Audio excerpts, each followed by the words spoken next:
effectivement, parce que pour moi, en fait, je voyais mon micro s'activer alors que personne ne m'entendait.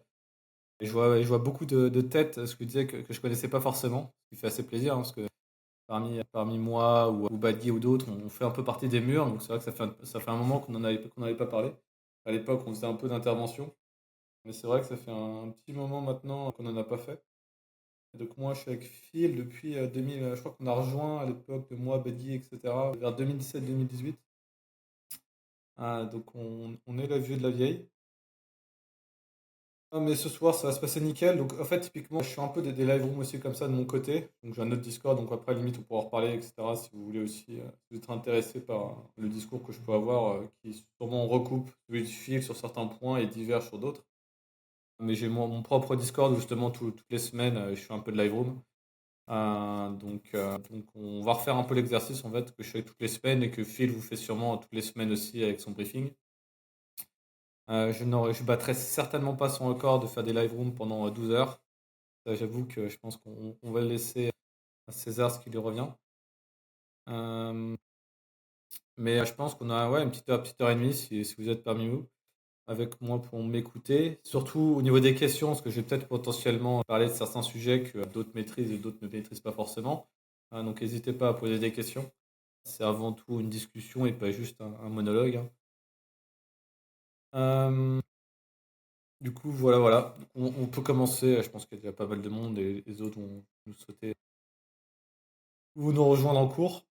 Du coup, moi ce que je fais typiquement, parce que je vais pas vous mentir, c'est ça qui, on va dire, donne la marche à suivre un peu, que ce soit des marchés crypto ou de tout et n'importe quoi, les US, hein. Donc forcément, on va se concentrer sur ça dans un premier plan. Donc on va parler de choses, on va faire un peu le briefing, on va parler un peu des indices américains, un peu du comportement qu'ils peuvent avoir. Et d'ailleurs, je vais vous expliquer justement un truc que je regarde moi attentivement en ce moment, ça va être tout ce qui est le délire de courbe de taux. Donc j'avais posté un peu justement des tweets que je faisais sur mon compte. Pas, on va dire, c'est un signaux extrêmement important qui a des implications, des vraies implications dans le monde, dans le monde, hein. Donc tout ce qui est macroéconomie, tout ce qui est influence des taux d'intérêt sur l'économie, hein. Parce qu'à soi, l'économie, il y a littéralement souvent que deux chemins à suivre. C'est les taux sont bas, l'économie va à plein régime, les taux sont hauts, l'économie ralentit.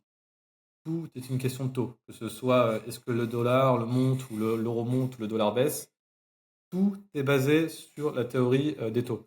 C'est totalement ça qui fait le marché. Donc on va parler de ça, un peu de ça, et après forcément les cryptos, hein. Donc on va parler un peu les gros, tout ce qui est BTC, ETH. Je pense aussi, je pourrais donner mon point de vue sur, je sais qu'il y a des gros, un gros penchant sur Atom de ce côté-là, donc on en reparlera aussi. Un peu, et c'est à peu près tout, donc ça va déjà faire pas mal de temps. Du coup, les US. Bon, US, voilà, je veux dire, je pense que Phil, je voudrais un truc avec un peu plus historique. Je pense que Phil vous fait le discours, hein. Les US, c'est fort. Les US, c'est fort dans le sens où grosse tendance en mensuel. On a beau avoir forcément eu le choc Covid, -20, -30. Derrière, grosse impression monétaire. Donc, je vais refaire un peu la narrative, hein. Impression monétaire qui forcément crée énormément de croissance sur les marchés financiers parce qu'on injecte de l'argent, pas nécessairement directement dans l'économie, on l'injecte directement dans les marchés financiers, dans les obligations, donc tout ce qui est emprunt d'État, emprunt quantitative easing, donc on va donner des chèques à tout le monde pour les supporter. Donc forcément, et heureusement qu'on l'a fait, hein, à l'époque, hein, pour maintenir une économie à flot alors que celle-ci était en pause. Et derrière, forcément, l'économie démarre à fond les ballons. Qu'est-ce qui entraîne? Ça entraîne typiquement de l'inflation, hein. Donc je vous refais un peu entre guillemets la narrative jusqu'à aujourd'hui. Forcément, au début, pendant la pandémie, il y avait une inflation, on était à 0%, forcément, il n'y avait pas de croissance, hein. Et derrière, forcément, l'économie réaccélère à fond. Quand une économie accélère beaucoup trop vite, donc ça veut dire qu'il y a énormément de demandes. Donc les gens achètent et les gens achètent. Donc là, il n'y a pas de souci. Mais derrière, il faut qu'il y ait une offre. Si l'offre n'arrive pas à suivre la demande, qu'est-ce qui se passe? Forcément, tout le monde ne peut pas acheter le même bien. Donc les prix augmentent. Donc ça crée de l'inflation. Et on l'a vu notamment surtout au niveau du pétrole, parce que forcément, les groupes pétroliers qui arrêtent leur production ici et qui la relancent un peu après, mais l'économie est déjà à 200 à l'heure, forcément, ils ne peuvent pas suivre. Je rajoute un peu. J'avoue que ton micro est un peu à chier, ça lag. T'as des micros sauts. On te perd. Ça coupe pas mal. Ce n'est pas fait pour la soir, du coup. N'arrive pas plus tard. Non, non, non, c'est pas Phil, c'est uniquement moi. C'est bizarre qu'il y ait des sauts. Alors, ce qu'on va faire, c'est que je sais peut-être pourquoi. Euh, ok. Je pense que ça sera mieux là, il y aura moins de sauts. Je sais pas si vous pouvez me dire ou non. C'est vrai que j'avais activé mon VPN. Ok, nickel. C'était si horrible que ça? Ou ça allait? Hum. On te dira. Ok, ça marche.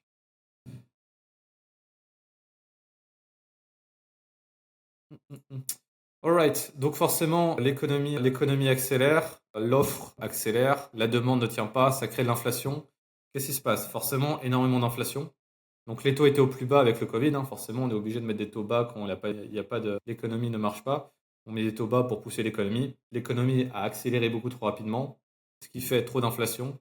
Trop d'inflation, ça fait que la Fed, donc les banquiers centraux mondiaux, sont absolument pas contents, hein, parce que c'est typiquement l'ennemi numéro un, hein. L'inflation est destructeur, surtout pour les classes, les petites classes et les moyennes classes. Forcément, grosse perte de pouvoir d'achat. Donc, c'est des choses qu'on n'a absolument pas envie d'enrayer. Et surtout, c'est quelque chose qu'il faut enrayer directement. Sinon, on se retrouve avec des économies qui ne marchent absolument plus, de style Venezuela, Argentine, etc., où il y avait forcément une inflation qui est beaucoup trop rampante, ou la Turquie. Donc, on a 40% d'inflation. Donc, c'est absolument pas gérable et c'est absolument pas ce qu'on veut dans une vraie économie, hein. On veut une monnaie qui est stable. Du coup, qu'est-ce qui se passe? Donc, vous le voyez. Je sais pas pourquoi je sais pas si ça se passe. Voilà, augmentation les taux directeurs de la Fed, les taux directeurs de absolument tout le monde. Donc ça, je pense que Phil en a déjà assez parlé. Et forcément, gros choc sur les marchés financiers. On part des taux d'intérêt qui étaient à zéro, hein. Typiquement, on était à zéro en taux d'intérêt directeur, à des taux d'intérêt d'un coup 5%. Forcément, ça chamboule les marchés, ça choque, parce qu'une grosse partie, comme je vous dis, les taux dirigent absolument le monde. Donc en fait, typiquement, tout ce qui est valorisation des boîtes, etc., c'est des dérivés des taux. C'est en fait, on projette la croissance d'une boîte en fonction du taux d'intérêt. Parce que le taux d'intérêt, c'est un peu le taux de l'inflation. Donc à partir du moment où on augmente énormément les taux d'intérêt, bah, en fait, au niveau de valorisation, ça force les valorisations vers le bas. Et ce qu'on a eu hein, pendant le pullback, bah, typiquement ici. Surtout qu'en plus, qu'est-ce qu'on rajoute au cocktail? Guerre en Ukraine. Forcément, guerre en Ukraine, les guerres, c'est pas ce qui rapporte le mieux, surtout au niveau ukrainien, il y a énormément l'Ukraine, la Russie, beaucoup de components sur tout ce qui est commodities, hein, le gaz, etc. Donc ça, c'est un peu comme le pétrole, ça peut faire pression sur les coûts de production, donc l'inflation, etc. Donc c'est vraiment un cocktail Molotov qui a fait que ça fait énormément de pression sur les marchés financiers. Pour autant, l'économie s'est absolument pas arrêtée, hein. Si je vous mets par exemple typiquement un indicateur qui montre un peu l'économie, on va dire c'est l'emploi. Donc hop, l'emploi, qu'est-ce qui s'est passé? L'emploi était complètement stable, hein. Donc les périodes Covid, la relance Covid, on a eu un plein emploi, hein. Donc pour vous donner un peu d'historique, on aura un peu plus d'historique après. Période de plein emploi, qui fait que malgré le pullback qu'on a eu à cause des taux, hein, donc qui ont un peu effrayé les marchés et qui ont appuyé sur les valorisations, derrière, on a su relancer l'économie, enfin su plutôt pas vraiment relancer l'économie, c'est plus réussi à relancer les marchés financiers avec forcément l'opium du peuple, l'intelligence artificielle, hein. Donc c'est là où on a eu le bull run, Nvidia et compagnie. Et forcément, d'un coup, on a l'impression qu'on peut avoir des croissances vertigineuses pendant les 10 prochaines années parce que l'intelligence artificielle répondra à absolument tous les problèmes. Donc on arrive jusqu'à aujourd'hui. Je ne sais pas s'il y a eu des questions. Ah, oui, bon. Ok, c'est pas cool que ça coupe à droite à gauche. Malheureusement, de mon côté, je suis pas sûr que je peux faire grand-chose. Je peux être... Ok, ok, c'est bon. Et donc, ce qui nous revient aujourd'hui. Donc aujourd'hui, on a une volatilité énorme sur les marchés. On l'a vu forcément. Donc typiquement, pour savoir la volatilité, je pense que Phil vous l'explique souvent, hein, mais on a le VIX. Donc typiquement, la volatilité sur les marchés. Donc Covid, forcément, grosse volatilité. On a eu un énorme choc de volatilité à cette époque-là, hein. Donc je pense que Phil vous en a parlé à droite et à gauche, le pourquoi du comment, hein. Donc le carry trade, tout ce qui est à cause du yen, les gens avaient emprunté énormément au yen pour acheter énormément d'actifs. Le dollar et le yen, le dollar et le yen, c'est pété la tronche. Donc, forcément, tout le monde a dû couper leur levier en yens, dû vendre leurs actifs à côté. Bref, je pense que je ne vais pas vous refaire tous les components de cette période-là. Mais gros choc de volage sur les marchés. Et d'un coup, les marchés se sont mis à dire, OK, en fait, ça se trouve, on va en récession. Gros choc sur les marchés, OK, le yen, mais aussi, on a eu un job, normalement, il me semble, inscription hebdomadaire du chômage. On avait eu un gros pic aussi, je me rappelle. Voilà, on s'attendait à 236 000 le nombre de sans emploi qui demandent des aides, à 250 000 le 8 août, le 1er août. Et typiquement, ça correspondait aussi à cette période-là. Voilà, on a eu un mauvais rapport de l'emploi ici. Donc ça a commencé à freak out un peu tout le monde. Mais derrière, bon, on arrive absolument à tout ravaler. Et encore maintenant, on ravale. Et on se pose la question de dans quelle direction on va. Donc forcément, en weekly, je veux dire, la tendance est, on va dire, assez dessinée, hein. Chaque dip des marchés financiers s'est fait racheter. S'est fait racheter pour deux choses, hein. C'est un, parce que l'économie ne s'est pas absolument pas effondrée. Surtout aussi parce qu'on a une capacité, les banquiers centraux, pardon, et les gouvernements ont maintenant une capacité à imprimer de l'argent comme ils le souhaitent, permettant ainsi de tenir les économies à flot malgré le fait que ça va mal. Donc typiquement, ce qui s'est produit pendant le Covid. Donc impression monétaire légendaire, hein. Pendant 2008, on avait dit qu'on avait fait un tsunami. Et là, on a fait 100 fois plus, enfin je crois que c'est 15 ou 20 fois plus que pendant la 2008. Donc vous imaginez bien le raz-de-marée d'argent. Ce qui fait que cet argent doit être placé quelque part. Ce qui fait typiquement que ça pousse les marchés financiers vraiment vers le haut. Et en soi, l'économie, que ce soit l'économie américaine ou autre, européenne peut-être moins bien, mais américaine, on est sur des croissances du PIB extrêmement fortes, hein. Euh, euh, non, pas comme ça. Je voudrais. Non, c'est pas ici. Euh, tac. Le réel, je m'en fous un peu. US, GDP. Ouais. Voilà, il y a une croissance du PIB autour de 3%. Donc en fait, 3%, ce qui est extrêmement haut, hein, on peut le voir, ça reste quand même. Enfin, surtout, les derniers, on a eu un 5% à cette époque, hein, donc fin 2023. On reste quand même sur des moyennes hautes en termes de création, de croissance. Et ça aussi, c'est forcément dû au fait que les économies, à l'heure actuelle, s'endettent énormément. C'est quelque chose, typiquement, que j'avais mis, typiquement, j'ai fait un post vite fait dessus, où on voyait, voilà, typiquement, le déficit des US, les projections du déficit des US. Donc le déficit, ça veut dire que les US, ou même tous les pays, hein, le nôtre avec, hein, forcément, vous avez dû le voir aux infos, la dette française, la dette publique, etc., explose. On peut le voir pendant, par exemple, là c'est la dette US, la dette américaine publique. On peut voir le gros pic pendant le Covid, qui est normal. Mais à l'heure actuelle, on court ce qu'on appelle un déficit de 5%. C'est-à-dire que on a une recette, les États ont une recette, on va dire, de 100 euros. Nous, on débourse 5% de plus, donc 105 pour justement couvrir en fait nos dépenses. Donc on gagne 100 et on dépense 105. Et ça, en fait, on voit, hein, les prochaines projections dans les prochaines décennies, une des économies mondiaux plutôt, qui vont continuer à s'endetter pour financer, je ne sais pas, en Europe, c'est beaucoup sur la traversée, non, non, la croissance énergétique, j'ai oublié le terme, la transvasion, transition, merci. Transition énergétique qui va forcément coûter un bras aux économies.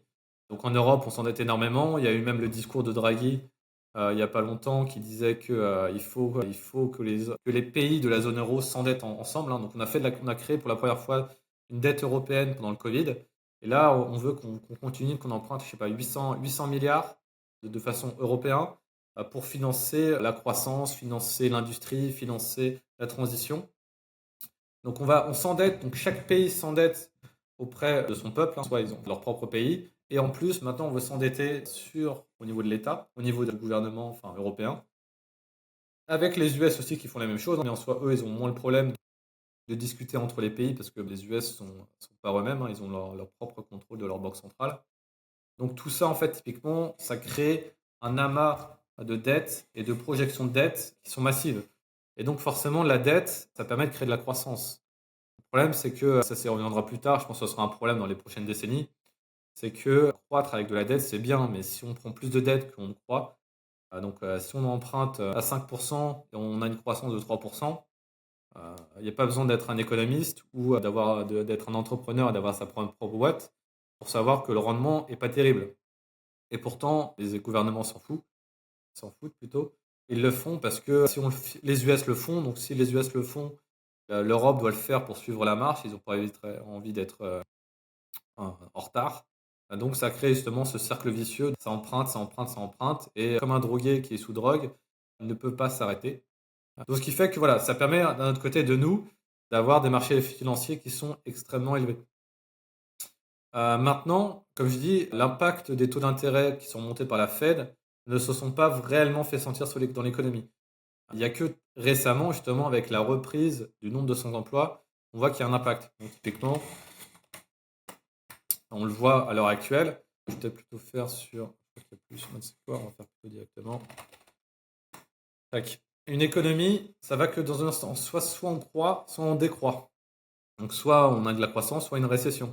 On a toujours fait partie, si je vous mets des récessions, des trucs, on a toujours fait des cycles de soit le chômage augmente, soit le chômage baisse. Soit le chômage augmente et ça fait récession, et après le chômage baisse. Enfin là, c'est plutôt le nombre de sans-emploi. Donc là, à l'heure actuelle, effectivement, depuis que la Fed a ralenti l'économie pour freiner l'inflation, en soi, maintenant, l'inflation, c'est clairement un sujet, je veux dire, du passé. On sait qu'on a contrôlé l'inflation.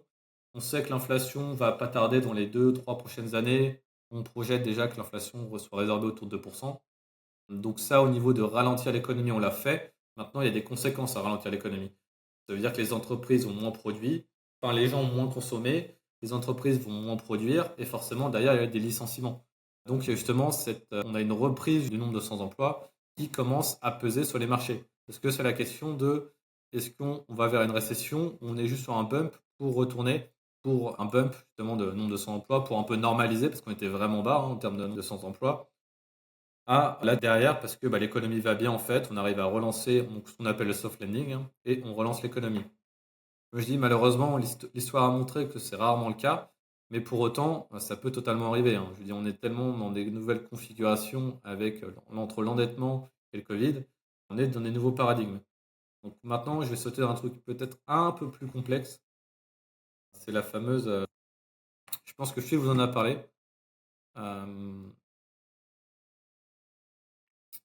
Tac. Je mets ça là. Tac. Avant de parler vite fait ça, je vais juste vous parler vite fait de comment ça marche les taux.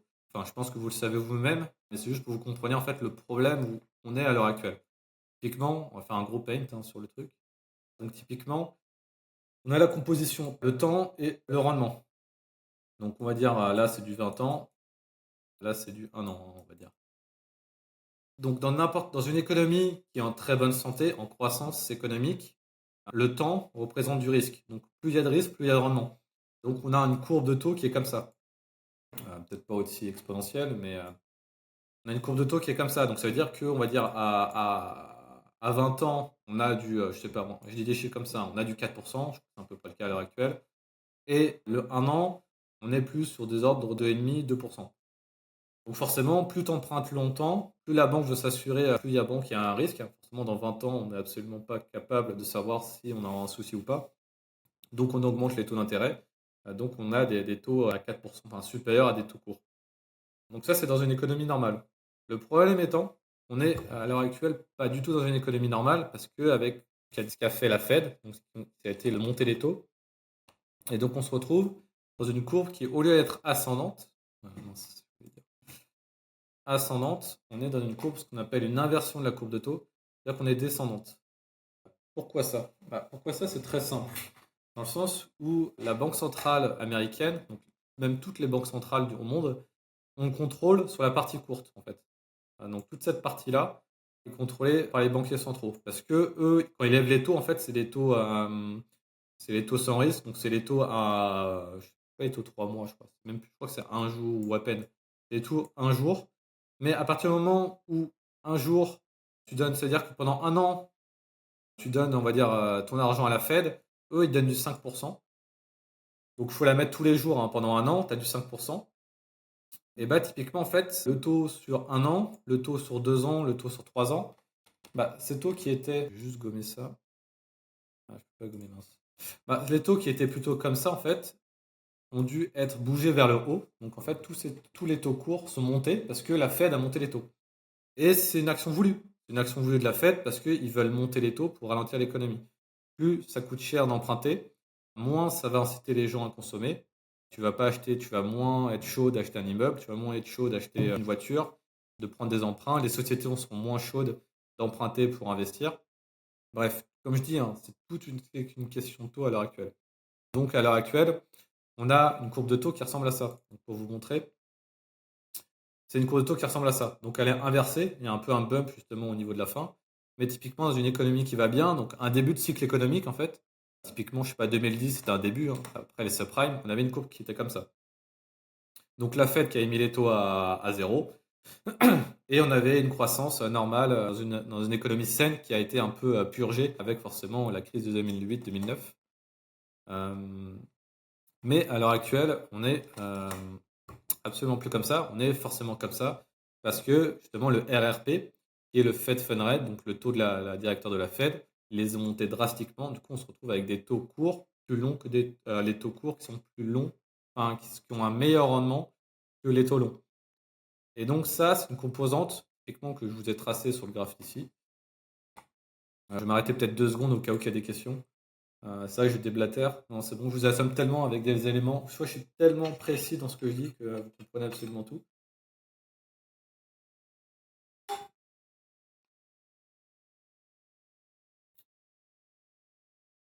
Pourquoi le 20 ans a baissé?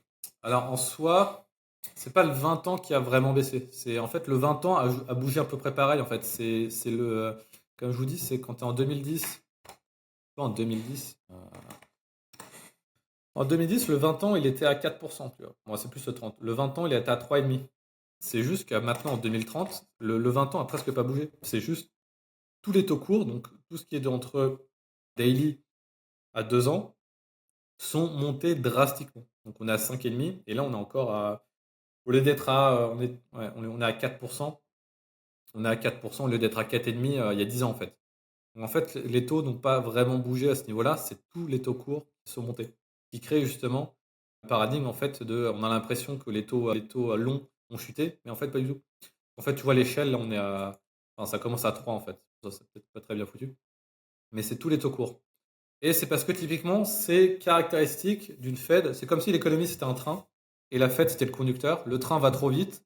La Fed, qu'est-ce qu'elle fait? Bah, elle tire sur le levier pour freiner. Et donc pour tirer sur le levier pour freiner, elle augmente les taux, ce qui fait que tous les taux courts, le RP à 2 ans, montent d'un coup. Surtout qu'on l'a fait de la manière, on est passé de 0 à 5,5, donc on l'a fait vraiment extrêmement violemment. Euh, il y aura une rediff? Oui, il y aura une rediff. Donc voilà pour cette question. Donc à la fin, on se retrouve avec ce genre de courbe. Je vais expliquer vite fait ce que c'est. On va laisser les gribouillis à droite à gauche. À droite, c'est pas grave. C'est en fait la différence entre le taux 10 ans et le taux 2 ans. Donc typiquement, pour remettre, c'est la différence entre le taux qui est là, donc le 10 ans, moins le taux qui est là, le taux 2 ans. Donc on appelle ça une courbe de taux. On appelle ça le spread, plutôt le spread de taux. Voilà. Et en fait, typiquement, c'est ça, justement, ça met en graphique qu'est-ce que la Fed fait. On est dans une période de croissance. Les taux sont toujours vers le haut. Pourquoi? Parce que le taux 10 ans sont à 4%. Donc, quand je vous remets, tac, enfin, à 4%, en tout cas dans cet exercice-là, ils sont à 4%. Les taux courts, bah, vu que la Fed les a baissés, ils sont bien inférieurs aux taux 10 ans. Ce qui fait que forcément, tu fais un chiffre plus gros, un chiffre moins petit, enfin divisé par moins un chiffre plus petit. On a une courbe qui est on a 3%. Donc la différence entre les 10 ans, le taux 10 ans et le taux 2 ans est de 3%.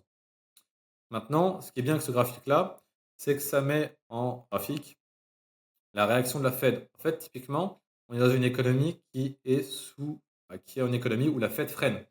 La Fed freine parce qu'elle a fait en sorte que tous les taux courts soient supérieurs aux taux longs. Donc c'est pour ça que là, la barre, on le voit peut-être un peu moins bien, moins mal. Hop, tac. Cette barre-là, en soi, elle est à zéro normalement. Vous voyez. Elle est à 0 et donc en fait, à partir du moment où on passe en dessous, on appelle ça l'inversion de la courbe de taux. C'est typiquement caractéristique d'une économie qu'on freine. On freine, on freine, on freine. Et c'est typiquement, on freine pourquoi, comme je vous dis, c'est parce que c'est l'action de la Fed qui le fait, donc c'est voulu. Mais tout ça, c'était pour casser l'inflation. Donc voilà, on a freiné, freiné énormément. Et le résultat, ça a été l'inflation qui est morte. Donc si je vous mets l'inflation, enfin morte. Moi, je vais dire ça, je vais jinxer le truc et on va remonter d'un coup. Mais pour l'instant, on a une inflation qui est passée de 9%, tout ça, 9% à une économie avec une inflation de 2,5. Et les projections sur les prochains quarters sont autour de 2 à 1,5. On a, au niveau de l'inflation, ça, on l'a maîtrisé. Maintenant, le problème, c'est qu'effectivement, on a freiné tellement fort l'économie pendant longtemps, hein. Ouais, on a freiné l'économie pendant, et je vous mets, donc à partir du moment où on est en négatif, souvent, c'est vraiment, on rentre dans la période où on freine. Et ça ne veut pas forcément dire que les marchés financiers gèrent mal, hein. Justement, en fait, typiquement, c'est limite les meilleures périodes, enfin les meilleures, pas vraiment les meilleures, mais les périodes justement où on a quand même du très bon rendement, c'est qu'on passe en négatif. Parce qu'en fait, la Fed, elle freine. Entre le moment où on freine et le moment où, enfin, le train ralentit et le moment où la Fed freine, et bah en fait, enfin, on continue quand même largement d'avancer. Mais là, pendant 2 ans, du coup, la Fed s'est mis à freiner. Et on passe maintenant dans ce qu'on appelle la désinversion de la courbe de taux. Donc on a les taux, vous voyez, hein, les taux 10 ans qui repassent au-dessus, les taux 10 ans qui repassent au-dessus des taux courts. Donc le 10 ans, 2 ans repasse positif. Et ça, typiquement, historiquement, ça s'est toujours très mal passé. Ça s'est toujours très mal passé. Pourquoi? Parce que, comme je vous dis, le marché a compris que la Fed freinait l'économie. Mais pas forcément, quand on freine l'économie, on engendre des cassures. Et donc, une des cassures qui se fait ressentir, ce qui commence à se faire ressentir, ce que je vous dis, c'est maintenant, c'est tous les yeux sont rivés sur ça, c'est typiquement l'emploi. Donc, l'emploi, hop. euh, En fait, vous le voyez, typiquement à chaque barre horizontale, verticale que j'ai émise, c'est typiquement le moment où on passe au-dessus de zéro. Enfin, on passe en négatif à zéro. Et en fait, typiquement, ça correspond à des moments où l'emploi, le nombre de sans-emploi explose.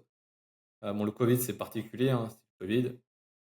Et là, à l'heure actuelle, on a justement l'emploi qui commence à accélérer. Le mécanisme de marché économique, pour ceux qui ne connaissent pas, ouais, c'est très bien, je suis sûr que c'est expliqué très bien dans cette vidéo-là. Et donc, on est dans cette configuration-là, donc j'ai fini justement un peu ce schéma compliqué. N'hésitez pas à en des questions. Il n'y a pas de questions bêtes, parce que c'est pas simple à comprendre, surtout si effectivement je l'explique mal, ce qui n'est pas le cas, j'espère. Et voilà, donc c'est pour ça que j'essaie d'utiliser des métaphores parce que c'est extrêmement parlant et c'est le cas, hein. Donc maintenant on a freiné, maintenant on a potentiellement, la question c'est est-ce qu'on a cassé quelque chose? Donc on va commencer dans une politique on va commencer à baisser les taux. Je pense que vous l'avez vu dans les prochaines discussions des banquiers centraux. Il y a même effectivement ça, donc ça c'est un site pas mal, je pourrais vous le mettre si vous voulez, et je vous le copie. C'est toujours cool à regarder. Site du CME, donc bon, ça marche, c'est un site, bon qu'importe. C'est en gros, il dit les probabilités, ce que le marché s'attend en termes de probabilité pour les prochains taux, prochaine baisse de taux. Donc typiquement, on le voit déjà, c'est dans 5 jours. Et dans 5 jours, on a une baisse de taux. Ça, le marché, à 100%, on a une baisse de taux. Donc vous le voyez, les deux taux, ils sont inférieurs. Donc les taux sont entre 500 et 525. Donc à l'heure actuelle, on est à 525, 550. Donc soit on fait une baisse de taux de 25%, soit une baisse de taux de 50%. Donc, à l'heure actuelle, le marché price une baisse de taux à 73% de 25%. Donc on a 73% de chance de baisser de 25 pour le marché. Mais on a en tout cas 100% de chance d'enclencher la première baisse de taux. Comme je vous dis, la Fed a compris et les marchés ont vu, hein, on a réussi à ralentir l'économie, on a réussi à résorber l'inflation. Donc maintenant, on va arrêter de freiner, on déclenche les freins. Donc on va avoir justement, je vais vous virer ça. Hop. On a du coup le Fed Fund Rate, donc les taux directeurs. On va enclencher la baisse de taux. Donc les taux directeurs, je vais vous le mettre en violet, c'est sympa en violet.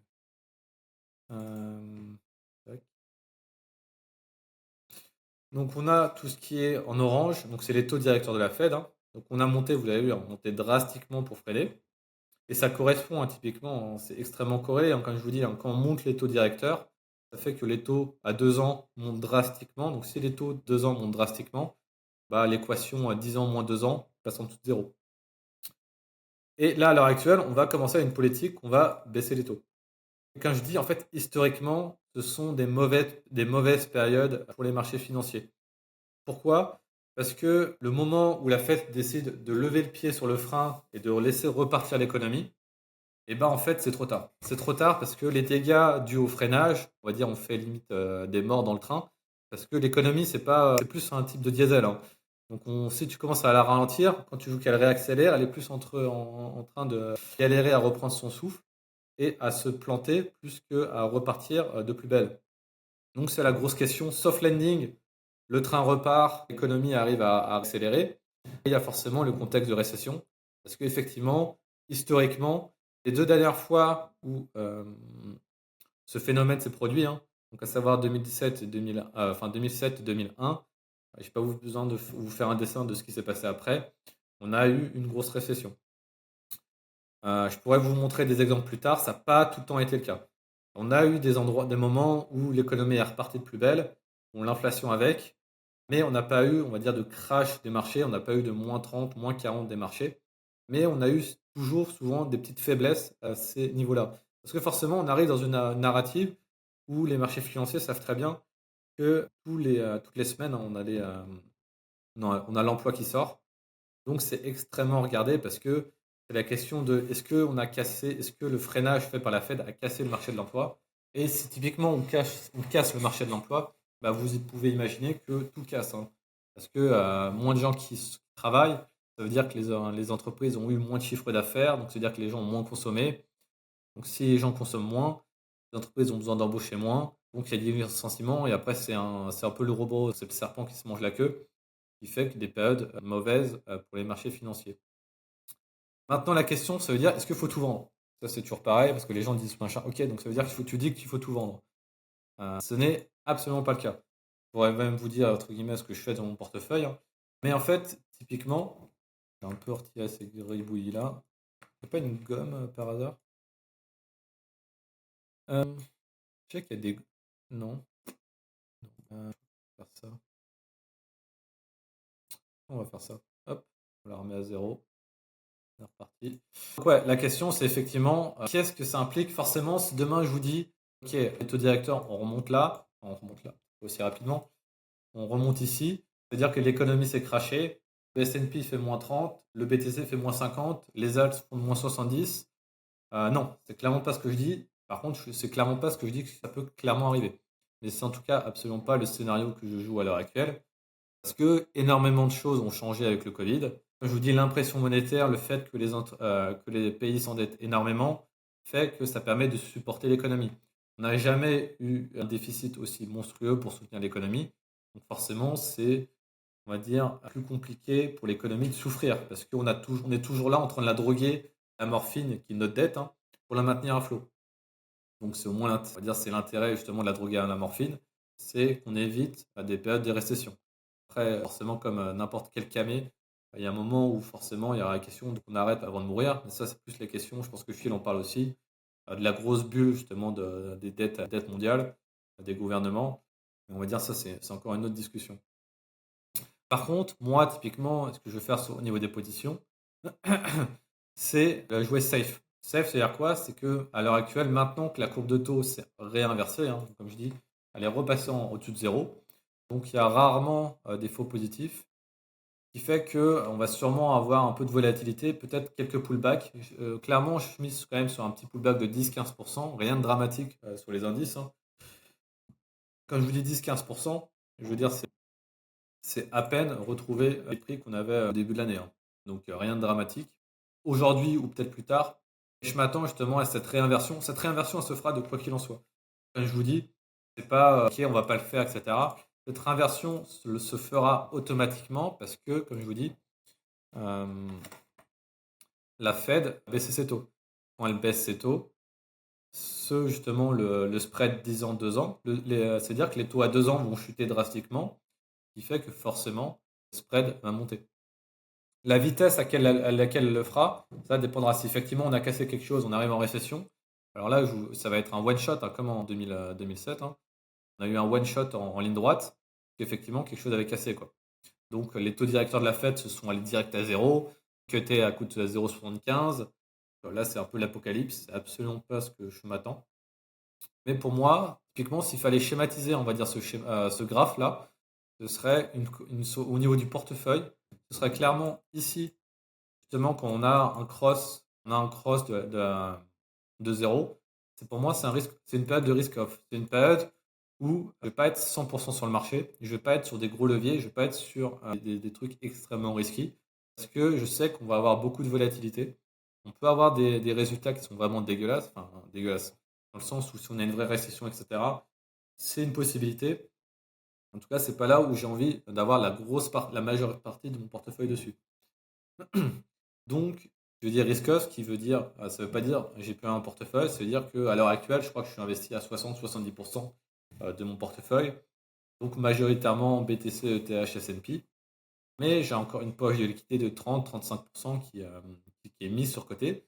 Effectivement, c'est une période qui est souvent extrêmement mauvaise pour les marchés financiers. Je crois que j'avais fait l'exercice. J'avais fait l'exercice. Voilà, j'ai fait l'exercice. En gros, c'est l'historique. C'est pareil. En bleu, c'est le 10 ans moins le 2 ans. Juste qu'il y a plus d'historique avec en orange le S&P. Et donc, c'est tous les crosses qui sont faits en vertical, hein. Donc, il y en a eu quelques-uns. Donc, 1928, bon, je pense que personne n'était là pour le voir. On en a eu en 58, en 80, etc. Et vous voyez, hein, généralement, c'est des endroits où on a quand même des pullbacks. Des gros pullbacks 2008-2009, on en a eu des énormes. En 1980, on en a eu des petits. Ça n'a pas été dramatique. Beaucoup plus en 75, on en a eu un gros. Donc ça dépend. Ça dépend. Et donc, typiquement, on le voyait, j'avais mis je sais pas, 1, 2, 3, 4, 5, 6, 7, 8. J'avais justement nommé 8 schémas où justement on a un vrai cross, on a une période négative et après un cross positif. Et typiquement, on a justement la moyenne des rendements 12 mois. Donc à 12 mois à partir de mois dernier, enfin je crois que c'était la semaine dernière qu'on a eu ce signal-là, typiquement on a des moins 20, moins 5. On a eu une période de plus 27% en 70. Celle-ci était un peu particulière, en gros c'était ici. Le signal a eu lieu après avoir déjà eu un pullback de 20-25%. Et on peut le considérer qu'après ce signal-là, on a eu un plus 27. 73, ça a été catastrophique. 79, ça a été flat. 80, ça a été flat. 2001, ça a été le début du bear market. Donc à 12 mois, ça fait moins 13, mais à la fin, ça fait moins 35. Mais ça, c'est pareil. On a fait moins 5, mais ça a fini par faire beaucoup plus, hein. Que quelque chose avait vraiment cassé. Pour moi, en fait, justement, ça va être extrêmement intéressant, la réaction des marchés dans les 12 prochains mois, parce que ça peut canaliser un peu les prochains mois, quoi. Je regarde un peu les questions. S'il baisse des taux, l'inflation va repartir, what next? Ouais, ça peut être intéressant, je peux en parler après. Du coup, il faudrait bien qu'on se marque. C'est ça, c'est la question, c'est toute la question avec le soft landing. C'est si maintenant on n'a pas de crash, on relance l'économie bien, etc. Est-ce que la production, on maintient la demande et est-ce que la production peut suivre le coup? Parce que si pareil, la production continue de tousser et on relance un cycle de croissance, un cycle de demande, derrière on peut avoir une inflation qui, pareil, qui se remet à réaccélérer. Pour l'instant, c'est plus tard. C'est vraiment quand la Fed aura commencé vraiment à baisser les taux. Les taux seront de nouveau à 2-3%. Maintenant, à 5%, l'inflation va continuer à baisser. Ça, il n'y a aucun doute. Des secteurs à éviter ou privilégier du coup? Très bonne question. Typiquement, déjà, tout ce qui est mes comptes sont peut-être plus à long terme, donc tout ce qui est assurance vie, etc. Je sais que moi, j'ai acheté des obligations d'État américaines, donc des obligations d'État américains à long terme, parce que typiquement, avoir une partie 20-25% de son portefeuille sur des obligations d'État à long terme permet d'amortir en cas de récession. Pour vous dire, donc, par exemple, si vous achetez des obligations de 10 ans, donc il y a des produits comme ça, moi je les avais achetés un peu il y a quelques mois. Mais si demain il y a une récession, vrai choc sur les marchés, donc le S&P fait moins 30, hein, pareil, c'est des suppositions. Le but c'est d'avoir, on va dire, un portefeuille qui va plus ou moins bien tenir le choc. Donc, typiquement, vous avez un portefeuille avec du S&P, 50, 60%, 70, 80, et à côté vous avez un peu, juste 1% d'obligations à long terme. Ça permet que dans le cas qu'on a une récession, c'est une récession et comme toute récession, donc 2020, 2019, c'était pas vraiment une récession, c'est qu'on n'a pas eu assez de croissance. Mais si demain, on a une récession, les taux à long terme vont se mettre à chuter fortement. Pareil, en 2007, on a une récession, les taux à long terme sont chutés forcément. 2000, c'est pareil. La réalité, c'est que depuis 82, on a de moins en moins de croissance, donc les taux sont de plus en plus bas. Forcément, moins de croissance, moins d'inflation, il faut baisser les taux pour stimuler la croissance. Donc voilà, donc j'ai une composante de si demain les taux baissent, en fait, vous allez gagner énormément sur les taux longs. Typiquement, si demain, je pense en termes de sensibilité des taux, quand vous achetez 10 ans et que les taux d'intérêt baissent de 1%, donc si on passe de 3,6 à 2,6, vous gagnez 15%. Typiquement. En plus justement du rendement. Ce qui fait que si demain, pareil, hypothétique, hein, demain le S&P fait moins 30, bah, taux d'intérêt vont sûrement faire, ces taux d'intérêt vont perdre 1 à 1,5%, vous gagnerez potentiellement plus 20, plus 20, plus 25% sur cette partie-là. Euh, Maintenant, autre schéma, soft landing, l'économie relance, donc les actions continuent de stonk, ça il n'y a aucun doute. Si on a soft landing, on a une croissance qui continue à se maintenir. Et derrière, question, est-ce qu'on a de l'inflation ou pas? C'est la grande question, parce que si effectivement l'inflation relance, là, vos obligations peuvent perdre de la valeur, parce que si demain, les obligations à 10 ans remontent à 6%, pareil, chaque pourcentage que ça remonte, vous perdez 15%. C'est pour ça que justement, hein, pendant la remontée des taux très forte, on a eu des dégâts monstrueux sur le côté obligataire. Typiquement, je pense au TLT, TLT qui est le 20 ans américain, on va dire, en termes de prix. Et voilà, avec le Covid, après le Covid, on a monté les taux de façon drastique, on a perdu 50%. Donc les boomers qui étaient majoritairement sur des obligations à 20 ans ont perdu instantanément 50% de leur capital qui était loqué à 20 ans, quoi. Maintenant, s'ils tiennent ces positions-là pendant 20 ans, ils vont. Bon, après, je vais rentrer dans toute la avec obligation, mais si on achète une obligation qui perd de la valeur, vous avez juste à la garder jusqu'à 20 ans, et au bout de 20 ans, on vous redonne 100% de sa valeur. Après, si vous achetez des ETF, c'est pas exactement le même mécanisme, parce que vous avez plusieurs obligations. Bon, bref, là, on va rentrer dans d'autres sujets. Mais ça donne un peu. Moi, avec l'élection US, voilà, aussi, très, très bonne remarque. C'est vrai qu'à l'heure actuelle, les élections US changent énormément la donne. On a vu, je pense que vous l'avez vu sur Twitter ou autre, Rod en parlait, enfin, il y a beaucoup de gens sur Twitter qui en parlent, et moi le premier, hein.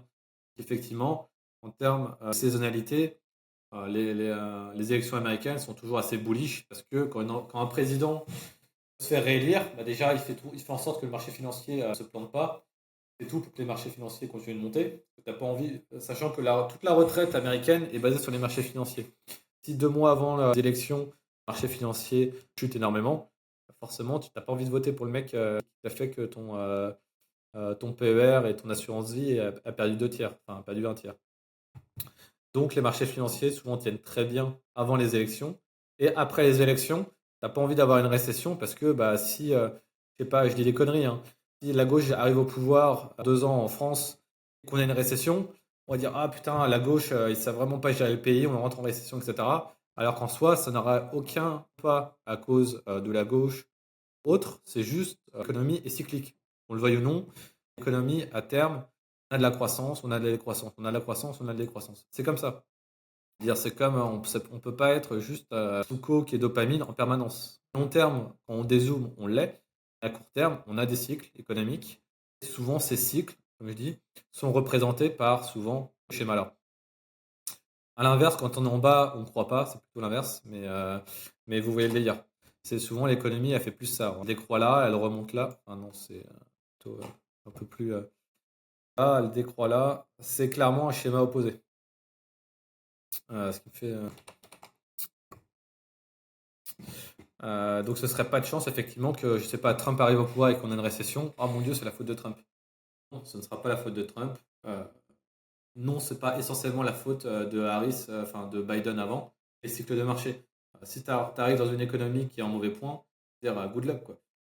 Euh, donc je reprends les questions. Il te traite de boomer, ça va, il a encore un peu de temps avant de. Surtout que les tickets obligataires qui vont à peine compenser l'inflation, non. Oui et non. Oui et non. Du 5 ans, quand même, si tu lock, il y a quelques mois, tu pouvais avoir du 4,5-5% sur du 20 ans. C'est extrêmement intéressant. L'inflation, on sera toujours à 2-3% max. On a effectivement des périodes où on casse un peu la baraque. Mais si on se maintient artificiellement, hein, forcément avec l'impression monétaire autour de 2-3%, voire du 5, 5,5,5, Sur 20 ans, c'est extrêmement intéressant si tu pars en retraite.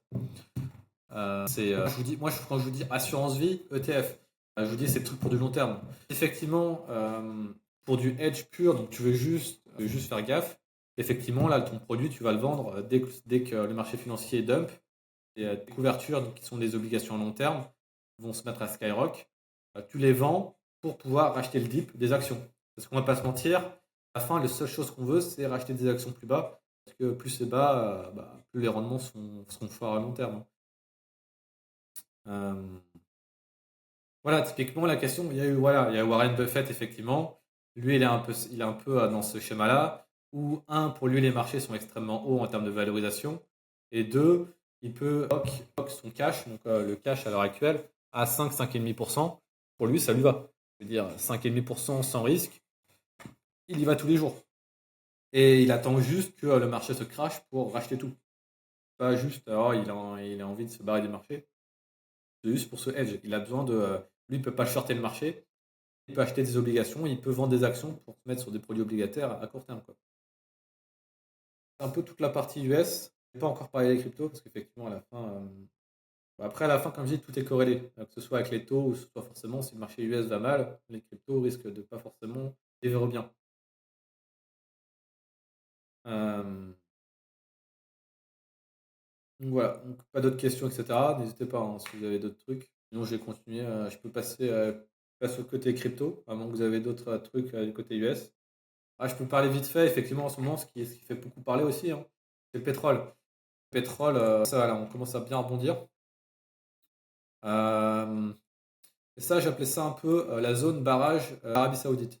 Enfin, des pays du Moyen-Orient font tout pour tenir ce niveau de prix de baril de pétrole pour se faire un max de blé. Dès qu'on arrive dans cette box-là, ils disent OK, on réduit notre production pour remonter le prix du baril. Que eux, ça leur va forcément à 70 balles le baril. Ils sont extrêmement contents. À l'heure actuelle, depuis les quelques derniers jours, quelques dernières semaines, le prix du baril de pétrole se pète un peu la tronche. Et ça peut être justement interpellé comme un signe potentiel de ralentissement économique. Le marché anticipe un ralentissement économique au niveau de la demande de pétrole. Le pétrole étant typiquement le charbon, on va dire, du train qui est l'économie.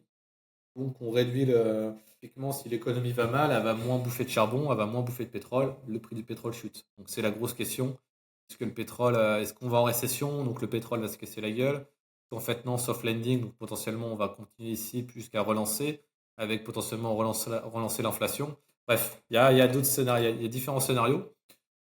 À la fin, la conclusion, c'est pas effectivement le marché peut monter, le marché peut baisser. Ça, il n'y a aucun doute.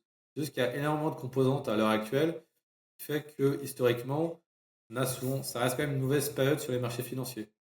Donc comme je dis, ça ne veut pas dire c'est tout blanc ou tout noir. On vend 100%, on reste en cash. Warren Buffett le fait pas. Et même je pense que s'il pouvait, il le ferait pas, hein. Le marché peut rester totalement, on va dire, sans foutre de l'économie normale, continuer de monter, je veux dire, je vous mets un schéma, hein. On peut clairement, on broutille et on va monter à 6200 et derrière, ok, derrière on a une petite récession, donc on a moins 15% et on relance. Je veux dire, si forcément vous êtes, pardon, out du marché, ça se trouve même après le pullback, vous serez même pas au prix où vous êtes parti en fait. Donc le marché peut rester beaucoup plus irrationnel que vous pouvez rester solvable. C'est la demeure. Bon, je pense pas qu'il y a des gens en full levier ici. En mode, vas-y, on va. Tanker dit que l'économie va mal, ça va chuter, je short x10. Ce n'est absolument pas le cas. C'est juste qu'il faut manœuvrer un peu votre paquebot, votre portfolio. Pour moi, en tout cas, c'est ce que je fais. Avoir justement une poche de liquidité pour potentiellement acheter des dips qui vont être extrêmement intéressants. Et notamment sur les cryptos. Ça, je vais pouvoir en venir un peu après.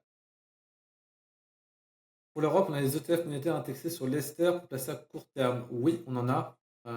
Ça dépend du compartiment après. Ça dépend. PEA, t'en as pas. Sur Assurance Vie, t'en as. Donc ça dépend aussi en fonction euh, de l'enveloppe. Mais si tu te donne 5%, est-ce que c'est de la dette pour la Fed en plus? La dette pour la Fed en plus? Non. Non, non, c'est pas de la dette pour la Fed en plus. Parce qu'en fait, typiquement, tu achètes, c'est pas de la dette. Euh, la Fed n'imprime pas. Enfin, ils impriment de l'argent. Mais la Fed, tout ce qu'elle fait, c'est acheter les obligations passives des Américains. Donc les US veulent s'endetter énormément. Donc ils veulent s'endetter à hauteur de, je sais pas, je dis des conneries, 10 trillions.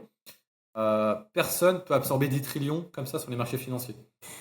Donc qu'est-ce qu'ils font la Fed? Ils font la Fed planche à billets. Donc la Fed achète directement au gouvernement américain, directement sur les marchés. Elle achète sur les marchés toute la dette américaine. Permet pour justement augmenter ta dette, tu as besoin des acheteurs. Donc au moins ça reste sur les marchés. Tu sais qu'il y a de la liquidité sur ce genre de produit parce que la Fed est là. Et donc après, effectivement, c'est la Fed qui est détenteur de la dette américaine. Et toi, après, tu vas payer, tu vas être,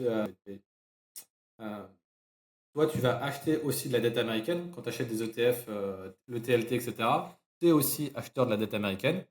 Et donc, tu vas recevoir les US intérêts. Tu vas avoir 5%, ce sera les intérêts de la dette que les US te doivent. Que tu as prêté ton fric en achetant des obligations américaines, tu as prêté ton fric. Et typiquement, la Fed possédant une grosse partie de la dette américaine, le gouvernement américain paye ses intérêts à la Fed. Alors que ça ne sert à rien en soi, parce qu'à la fin, la réalité, c'est que la Fed, elle ne fera jamais faillite. Il manquera jamais d'encre à l'impression monétaire. Après, c'est pareil, si on rentre dans un autre sujet, ça peut encore durer des heures. Et la Fed ne peut pas faire faillite. Donc en soi, on s'en fout si elle paye ses intérêts ou pas. Bien sûr, les Américains le font.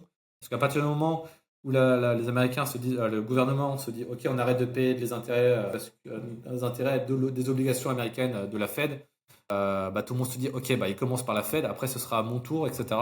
Et ça fait un gros risque sur le marché.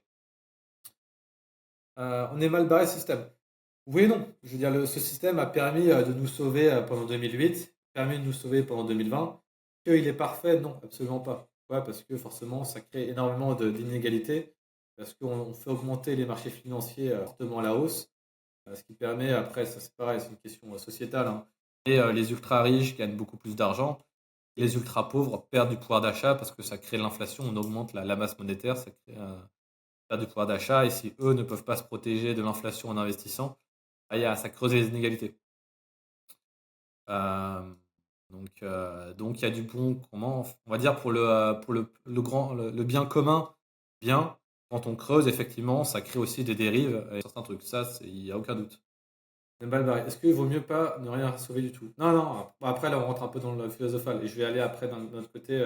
Si rien ne les empêche d'investir, ça dépend.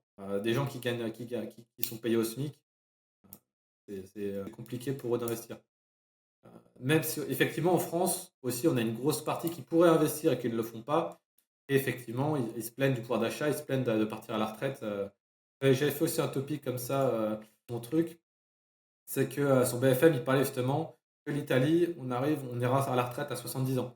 Moi, j'ai tweeté direct, enfin, j'ai clairement dit que pas, est-ce que la France va aller à 70 ans, c'est quand la France va y aller. Et la réalité, c'est qu'on aura la retraite à 70 ans. Et je sais pas, je connais pas l'âge de tout le monde, mais pour mon cas qui est autour des 26-30 ans, la retraite sera même, je pense, au plus autour de 75-76 que 64 à l'heure actuelle. Que forcément toute la composante machin. Vous connaissez le sujet, mais qui est justement renforce le fait qu'il faut prendre conscience de son avenir financier, le prendre en main et investir parce que forcément le marché est rigged dans le sens où on imprime pour sauver l'économie, pour pousser les marchés financiers. Donc tu es obligé de participer à ça si tu veux pas être lâché sur la paille. Un peu le TLDR, un peu le truc. Donc effectivement en France, on n'a pas cette éducation financière, on fait beaucoup sur la pierre, mais pareil la pierre, beaucoup de trucs, ouais la pierre c'est super, etc. Beaucoup de cas, c'est rarement aussi rentable qu'on ne le montre, et surtout il y a beaucoup de frais cachés, etc. Ce qui fait qu'effectivement des rendements de 3-4%, beau faire des rendements de 3-4-5%, l'inflation, la réalité, c'est on a une inflation à 2-3%, peut bouffer une grosse partie de ton rendement. Mais aussi forcément il y a une partie de la peuple France qui ne peut pas se permettre d'investir parce qu'ils ne peuvent pas mettre autant d'argent sur le côté pour se créer un petit PEA avec justement pouvoir acheter leur maison plus tard, etc. Et c'est clair et net, hein. Dans les 10, 15, 20 prochaines années, ce sera beaucoup plus compliqué. Vous verrez, hein, il y aura beaucoup moins de gens, et on le voit déjà à l'heure actuelle, hein, beaucoup moins de gens qui accéderont à l'immobilier, mais accéderont enfin, de passer de locataire à, j'ai oublié le terme, avoir ta propre maison. Ça, c'est clair et net. Clair et net, c'est parce que bah, tous les prix des actifs montent avec les marchés financiers, le pouvoir d'achat ne suit pas et la croissance des salaires ne suivent pas. Donc, euh, donc voilà. Oui, oui, tu peux toujours, mais c'est compliqué, on va dire. Bref, on revient à des trucs. On peut plus débattre de ce côté-là, il n'y aura aucun problème. Après, la partie crypto, je pense qu'il y en a pas mal aussi qui veulent. Peut-être, je sais pas, après, vous aimez peut-être tellement le marché traditionnel que vous n'avez pas plus besoin des cryptos. Euh, mais on peut passer à ça. Il n'y a plus vraiment de questions. Mais oui, c'est sûr qu'il y a un gros manque de culture financière. Ça, c'est clair et net. C'est parce qu'aussi, du côté US, leur retraite est indexée au marché financier. C'est absolument pas le cas. Donc, il y a moins. Quand on regarde la météo, enfin, eux, quand ils regardent la météo, c'est la météo des marchés financiers. C'est pas la météo, il fait beau aux ailes ou il fait moche dans le sud. Enfin, ils l'ont aussi, mais non, ils ont la météo des marchés, quoi. Donc, c'est sûr que c'est un autre paradigme. Après, c'est d'autres choix, d'autres systèmes, un autre système national. Euh, on va dire c'est le vieux système. Eux, ils ont clairement un système différent. Alright. Question ou on passe aux crypto? Il y a des inconvénients. Il y a des inconvénients chez nous et des inconvénients chez eux.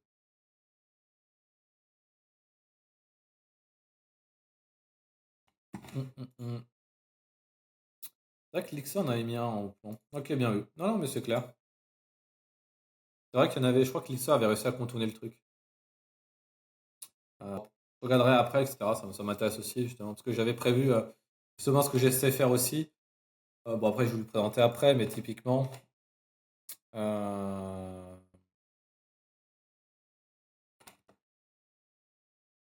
j'avais fait aussi un peu commencer une newsletter où justement j'explique un peu ce que je veux faire, pourquoi investir. Le PEA, enfin, je viens de la commencer. Typiquement, c'est un peu justement pour faire un peu de la culture financière. Parce qu'effectivement, il y a un gros manque de culture financière et il n'y a jamais assez de monde pour en parler. Donc, on fait ça justement parce qu'effectivement, comme tu dis, il y a un gros manque d'éducation financière et c'est potentiellement extrêmement important, surtout si on est jeune et qu'on souhaite ne pas travailler jusqu'à 75 ans. Je ne sais pas si vous vous rappellerez de cette conversation, je sais pas si vous avez 30 ans, donc dans 40 ans, vous dire ah oui putain, vous l'avez dit, à 75, on aura la retraite à 75 ans. Je pense que vous le savez parce que en vrai la logique est facile à avoir, hein. Donc c'est sûr que l'âge de la retraite va faire que d'être poussé. Au Danemark, ouais, au Danemark, la retraite est déjà indexée sur l'espérance de vie. Je t'aurais déjà oublié, ouais, pas de souci. Moi je t'oublierai jamais, c'est pas. Mais au Danemark, eux, leur système de retraite est directement adossé à l'espérance de vie. Donc c'est sûr que dans 30 ans, l'espérance de vie sera encore plus grande, hein. Je veux dire, je vais pas en parler là ici, etc. Mais on a potentiellement déjà guéri, guéri. On a trouvé des remèdes extrêmement puissants pour guérir l'obésité. On fait des avancées massives, que ce soit pour tout ce qui est Parkinson, pour tout ce qui est Alzheimer. Donc je vous dis, dans 30, 40 ans, je pense qu'on aura facile, très longue espérance de vie, quoi. Peut-être en France vite fait, mais overall, je pense que là, je vous dis maintenant, hein. C'est-à-dire on risque d'accélérer technologiquement parlant, on accélère, hein, que ce soit avec l'intelligence artificielle, ce qui c'est avec la puissance de calculation de tout, etc. Fait que on arrivera justement à guérir des choses dont on n'arrive absolument pas à guérir. Donc ça ne fait aucun doute, l'espérance de vie sera bien plus longue qu'elle l'est à l'heure actuelle. Hum,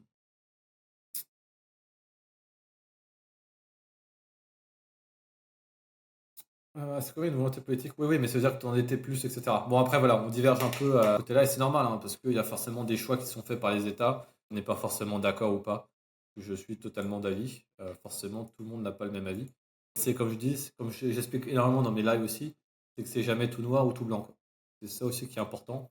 Comme, il faut choisir un camp, droite, gauche, idée là, machin, idée là.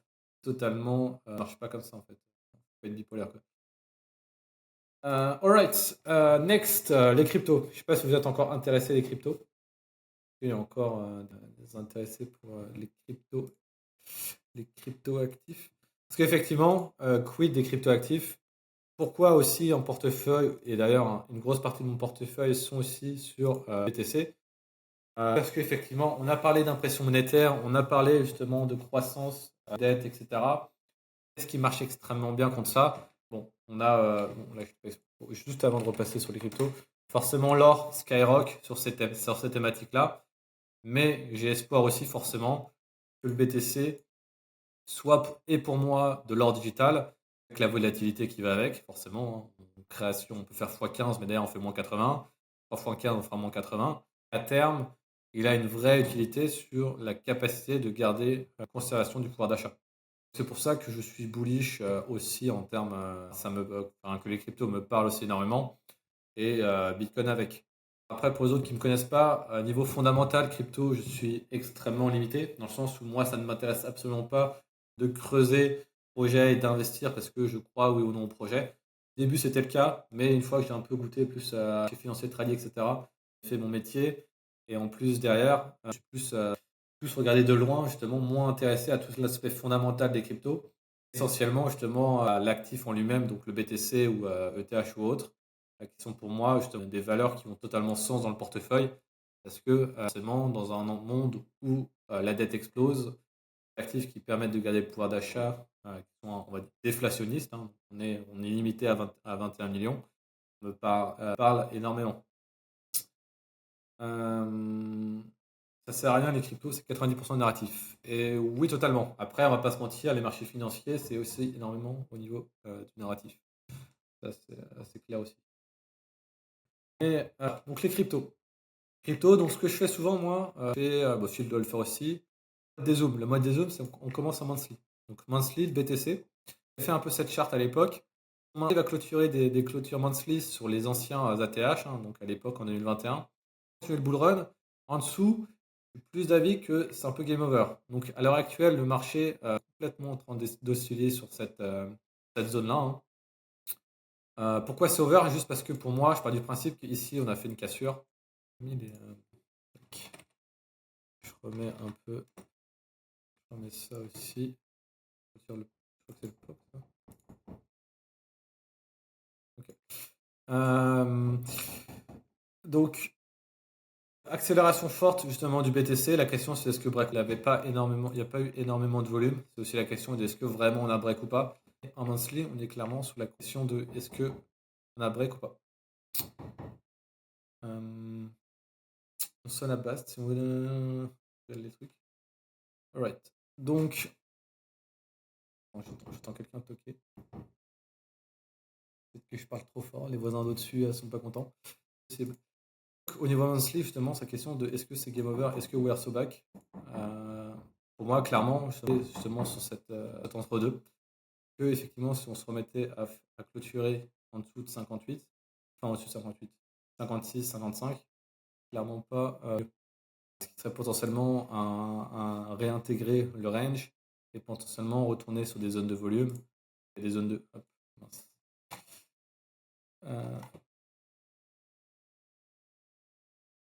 Des zones de volume ici, enfin 47, hein, 47, 44. Vous voyez avec le volume profile et forcément avec les grosses zones de volume à 30K, pas des zones que je vise en premier abord. Clairement des zones où je me dis, un contexte où le S&P irait très mal, ce n'est pas le cas à l'heure actuelle, mais effectivement avec tout ce qu'on a parlé des taux, etc., pourrait forcément avoir un impact fort sur cette dimension-là.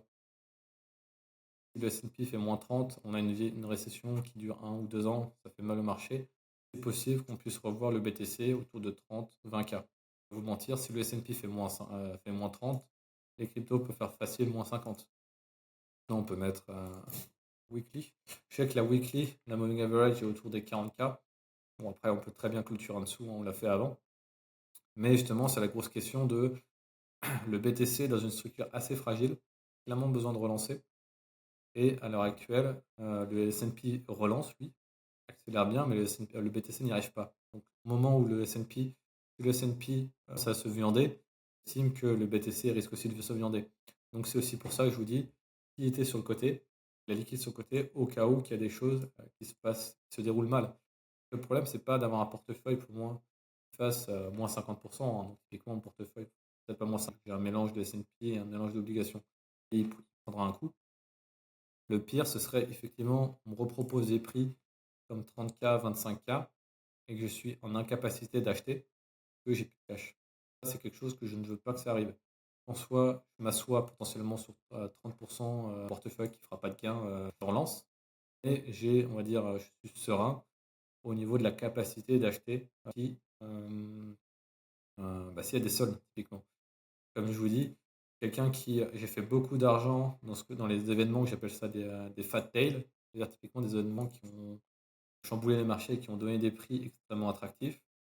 Le Covid était ce qu'on appelle une fat tail, un événement qui est extrêmement rare et qui fait baisser les marchés violemment, potentiellement tellement violemment que ça n'a plus de sens justement de vendre et qu'il faut se mettre à acheter. Là où personne n'a la liquidité. Et moi, typiquement, c'est là où souvent j'en ai, où j'attends. Pas là à attendre indéfiniment avec 100% de mon cash des événements fat tail. C'est typiquement les endroits où on peut faire les meilleurs rendements, en fait. Et donc, c'est pour ça que je me force. Simple, hein. Forcément, si maintenant le marché va à 80, 90K, 100K, en mode putain, j'aurais dû garder mon cash. Mais c'est aussi comme ça qu'il faut manier un peu son portefeuille, hein, guider le navire. C'est un peu justement l'action, en tout cas que moi je prends, qui est, comme je vous dis, avec Fred, c'est une mentalité risk-off pour l'instant. Pour l'instant, j'attends potentiellement le retour autour de 2%. Donc ça, on pourra reparler potentiellement dans une autre newsletter, notre live. Mais typiquement, quand on arrive autour des 2%, c'est là que les marchés bottom. Euh, C'est là où la courbe, c'est là où cette fameuse courbe, c'est là où cette fameuse courbe ressemble à ça. Et donc, c'est beaucoup plus sain d'acheter. Et c'est là où on a souvent bottom. Mais pour l'instant, ce timing n'est absolument pas là. On est clairement dans le pire timing. Non, est-ce que vraiment ça va faire des dégâts sur les marchés? Rien n'est sûr. Rien n'est sûr. Donc, c'est cette approche un peu duopole. Je ne sais pas si ça vous parle. Ouais, salut pour ceux qui partent. Forcément, je suis déjà à 1 heure et demie de live. Un peu justement sur BTC. Sinon, pour parler un peu rapide, et BTC comme target, etc. Les gens disent ouais, grosse target BTC, 200K, etc. Pour moi, pour l'instant, il faudra voir la direction que ça prend. Mais pour moi, je ne vise pas plus de entre 95K et 110K pour l'instant pour ce cycle-là. Je vous dis, BTC atteindra des sommes phénoménales s'il continue de faire ce qu'il fait. Ça prendra du temps. Ça prendra du temps. BTC 1 million, oui. Pourquoi BTC 1 million? Parce que forcément, le dollar, à un moment, ne vaudra absolument plus rien. Et donc, les actifs comme BTC vaudra potentiellement 1 million. À ce moment-là, potentiellement, on créera une nouvelle monnaie. On avait l'ancien franc, on aura le nouveau franc, et après le franc, on aura l'euro. C'est toujours pareil, c'est pour ça qu'il faut, juste parce qu'on aura un actif qui garde son pouvoir d'achat, qui permet de croître son pouvoir d'achat. Et il y a jusqu'à un moment où effectivement, il va valoir 500 000, 1 million, pas parce que l'actif est génial, c'est juste parce que la monnaie ne vaut plus rien par rapport à l'époque. Pour ça, pour moi, BTC 1 million, oui, dans 30 ans, 40 ans, oui, je suis plutôt serein de cette target-là. Maintenant, la question, c'est quand il y aura 1 million, qu'est-ce que tu achèteras à 1 million? Parce que, à mon avis, les loyers immobiliers coûtera 4-5 millions. Bon, voilà, il y a aussi cette composante ça coûtera une fortune pour acheter des trucs.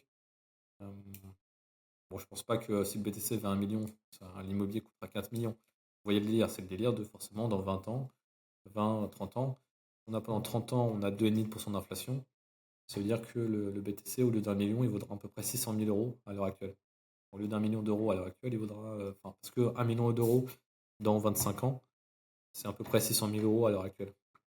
600, 600, 650, on a à peu près 2,5% d'inflation, quoi. Donc, voilà, faut pas oublier aussi ce délire-là. Terme, ce sera des sommes folles. Et remis à l'heure actuelle, ce sera pas aussi fou. Enfin, ça vaudra clairement pas 1 million. On peut acheter avec 1 million à l'heure actuelle, un BTC. Ça, il faudra qu'il atteigne 2 millions, etc. Et donc là, ça prend plus de temps. Bref, vous avez le truc. Voilà, voilà. Passer à l'ETH. À moins que vous avez des questions sur BTC. Il y a encore forcément la question je pense que Phil en parle aussi beaucoup, hein, dominance. Dominance, moi j'ai clairement été bullish depuis pendant pas mal de temps. Je le suis encore. Moi, la dominance va tenir, va même continuer à grind up. Moi, la dominance chutera réellement une fois que le BTC aura instauré une tendance au-dessus de ses ATH. Donc on sera à 90, 100K. Je pense que la dominance va chuter très fortement. Maintenant, tant qu'on est dans une période où justement, avec un BTC qui concentre la liquidité, la dominance pour moi n'a aucun sens. Ça n'a aucun sens de chuter. Il n'y a pas de sens pour moi que la liquidité parte dans les alts alors qu'on n'est clairement pas serein, soit niveau macro, que ce soit niveau BTC, de tenir les niveaux, quoi. Euh, je m'attends pas non plus à qu'il y ait la dominance qui arrive à 71, hein. On peut grind quand même 60, 62%. Pour moi, ça va être le target max. Là où je vois justement, j'ai de l'ETH encore. J'ai un peu de TH acheté potentiellement trop tôt. BTC, je l'avais acheté un peu justement sur ces balins avant l'ETF. L'ETF, j'étais content. Maintenant, on est revenu sur les prix en dessous. Forcément, c'est des actifs. Je pense qu'il y a énormément d'alcool qui souffrent parce qu'effectivement, la dominance ne fait que tenir, tenir et grind up. Et je pense que malheureusement, ça risque d'être le cas pendant pas mal de temps. Dominance chute vraiment quand c'est vraiment la folie, quand c'est vraiment c'est clair, tout explose, là où la tendance se met à chuter. Là, clairement, on n'est clairement pas dans le paradigme où tout monte. On est plus au bord du gouffre à se demander, bon, on fait quoi? On saute de 20% ou on tient le truc encore 2 mois? Plus comme ça que je sens le marché. Mais voilà, pour autant, comme je dis, j'ai gagné mes positions sur BTC. J'ai allégé un peu, le S&P. Il me fallait un peu de cash. Je suis pas beer. Je suis pas beer, ok, on va chuter. C'est juste qu'on arrive dans des temps de trouble. Il peut y avoir des dégâts. Comme je vous dis, il ne faut pas être 100%, soit 0% sur les marchés. Il y a un juste milieu à avoir, quoi. Enfin, il y a une réflexion, c'est pas soit 100% je rentre dedans, soit 100% je suis en dehors, quoi. Voilà, voilà. Donc je peux regarder un peu ETH. Je vais regarder la version. ETH en monthly, donc bon, ça c'était le scénario que j'avais présenté effectivement si on a tout ce qui est récession, etc. Pour l'instant, c'est pas le cas. Pour l'instant, sur ETH, on est sur des gros niveaux, hein. On le voit au niveau du POC de volume. On a aussi énormément 1008, 1005 pour l'instant. Euh,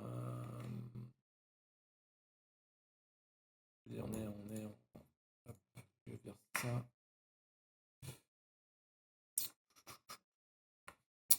On est clairement sur. On s'est fait barrer, hein. Donc là, la question, c'est effectivement soit on latéralise pour relancer et on accélère le cycle, hein.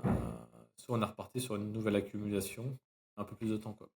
Ou effectivement récession, et là, dans ces cas-là, on peut casser violemment et remonter derrière, hein. Un peu comme ça. C'est pour moi des scénarios faisables. Et justement, c'est pour ça que j'ai envie d'avoir la liquidité. Parce que si demain on me dit je peux acheter du BTC à 1002, ok, mon portefeuille aura souffert. Mais derrière, je sais que si j'étais à 1002, tourne des choses ATH, ça fait x4, x5. Et si on fait des nouveaux ATH à 8000, des rendements x8, quoi. Donc plus tu achètes un actif bas, plus les rendements sont fous. Donc c'est sûr que c'est là où tu as envie d'avoir du cash pour acheter, bah, quoi. Je sais pas, vous voulez que je fasse Atom aussi, je suppose. Euh, Après, c'est ma position, hein. Donc c'est totalement, je veux dire, si vous en avez d'autres, totalement ouvert. Euh, voilà, forcément, le gros problème avec Atom, on est sur des zones intéressantes. Donc, les grosses zones ici, hein, vous le voyez, hein, c'est les grosses zones de volume. Le problème avec un actif comme ça, en tout cas moi en tant que je suis pas là pour investir sur la tech, c'est qu'effectivement, parce qu'on fait de quoi Atom slash BTC, que j'ai du mal à acheter justement des alts qui ont perdu leur support monthly. C'est pas mon délire. Et j'ai pas envie d'être le premier. Typiquement, l'acheter si on a un Roland, dip et j'achète. Là, c'est quelque chose où moi, en tant que spéculateur, je suis capable d'essayer de mettre un stop plus bas et de gérer mon risque. Là, le problème, c'est que si je compte surperformer en BTC, je ne sais pas vraiment où est mon risque. Parce qu'il peut toujours être un grind down. J'ai pas envie d'être autant exposé, quoi. Euh, Mais comme je vous dis, je ne connais absolument pas la tech, etc. C'est pas forcément quelque chose qui va m'intéresser. Euh, c'est mon avis. Et c'est pas le seul, hein. Il y a énormément d'alt qui est dans cette configuration-là. Ça, je crois qu'il y a Avax, c'est pareil. Avax, ça tient la weekly en soi à l'heure actuelle. pas folichon non plus. Les gros niveaux sont ici. Donc, et par contre, Avax BTC, je crois qu'Avax BTC, c'est un peu plus de gueule. Mais c'est pas non plus, c'est pas transcendant, quoi. Ouais, pour l'instant, on maintient les lower high. Maintenant, à voir si ça tient, quoi. Pour l'instant, pareil, j'ai pas rechargé en Avax, parce que pour moi, j'ai envie de rajouter du risque avec le cash, quoi. Pour moi, déjà, la dominance va continuer à pousser, et le cash que j'ai à côté, je garde que si ça part en couille. Il me semble que ouais, AV c'était pas mal, ouais. Mais je t'avoue que comme je dis, là pour l'instant, j'évite de rajouter beaucoup de choses. Mais effectivement, lui, on est qui potentiellement break son range. Le problème, c'est que le range, bon, je sais pas trop comment le dessiner, quoi. Mais effectivement, il accélère. Je fais du spéculatif, peut-être plus regarder la paire. Je fais ça à la base. Seulement accélérer, effectivement, break sa grosse zone d'accumulation. Parce qu'effectivement, vous le voyez, on a ici, on a la grosse zone d'accumulation. Donc effectivement, accélération. Maintenant, il faut que ça tienne et il faut que ça ralentit pas, quoi. Je sais pas si vous avez d'autres questions. C'est à peu près les actifs que je voulais.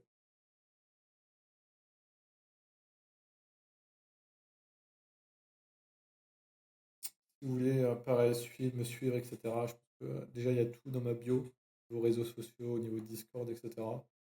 Avec plaisir que je vous ferai. Je fais pareil de mon côté sur notre Discord. Créer l'époque. Toujours cool d'avoir différents avis. J'écoute de temps en temps. Enfin, ça permet aussi d'avoir pas être juste dans une bulle, d'avoir un opinion à droite à gauche. N'hésitez pas, hein, si vous le souhaitez.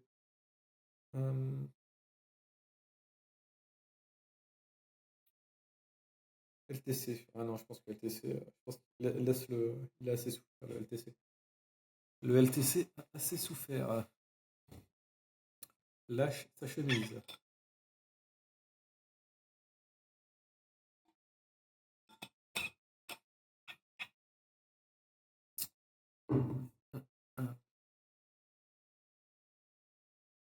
Plus trop de questions. Ok, bah. Week off. Non, mais ça, c'est la question week off, etc. Donc, ça, j'ai envie de te dire, c'est.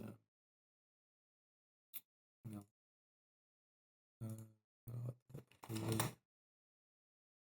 Week off, moi, c'est pas poubelle, mais c'est pas les trucs que je traîne. Et je sais pas du tout. Le problème, c'est que c'est des patterns de prix. Patterns de prix et pas.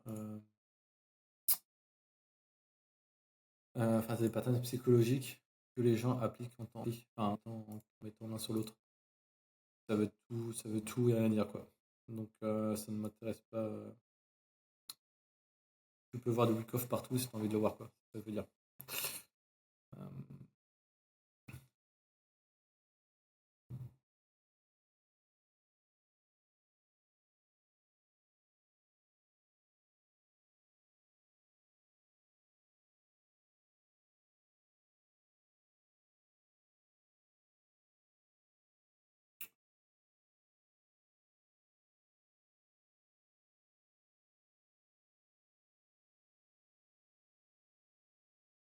c'est que c'est la fin de session. Ouais.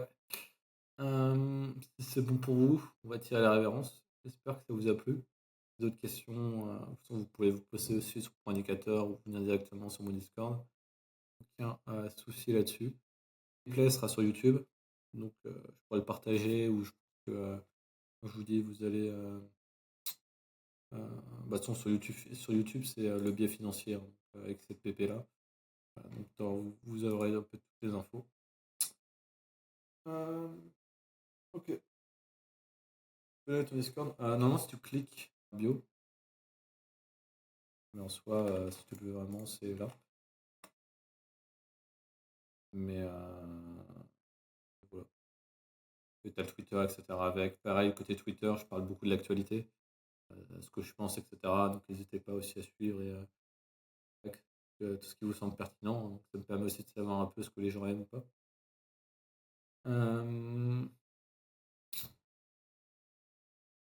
Donc voilà. Voilà. Pense dans quoi? Pense dans les. Non, non, je suis pas trader. Non, non, je botte dans l'asset management. C'est, dans la finance, mais gestion d'actifs, etc. Gestion de portefeuille. Mais je suis pas trader à mon compte. Peut-être plus tard.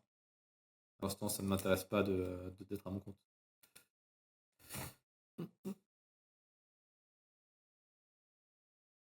Alright. Bonne soirée à tout le monde. Et du coup, à une prochaine, que ce soit ici ou fort. Là, je viens de rentrer sur Paris. Mais ouais, n'hésitez pas à se poser des questions ici et même mon Discord. Bonne soirée à tout le monde et content que ça vous a plu. Tous.